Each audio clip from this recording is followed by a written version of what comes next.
Now, Alice in Wonderland is well known for being both nonsensical and also logical.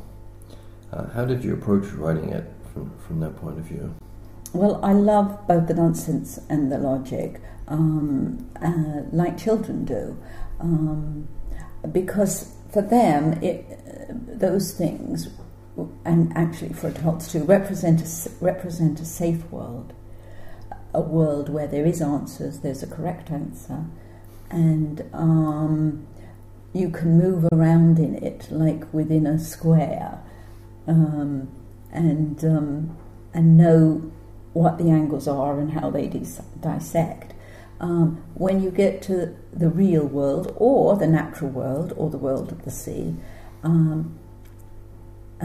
everything changes constantly. And children are more aware of this than adults, because they are growing constantly. And I think Lewis Carroll was very aware of this when he had Alice grow tall and grow short, and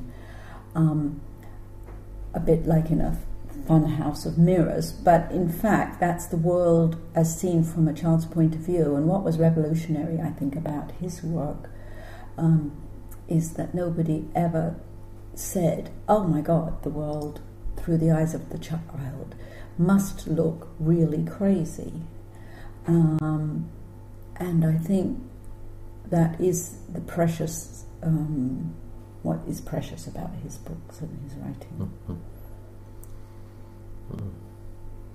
And I think you mentioned before that this is was a radical thing for Victorians. I think it was radical for Victorians, and it was maybe a first in, you know, the history of thought, really.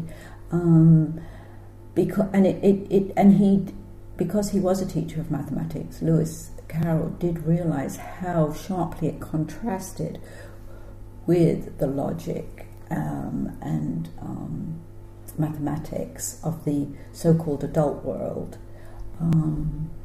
But of course, adults, while they use logic and mathematics, are also subject to this terrible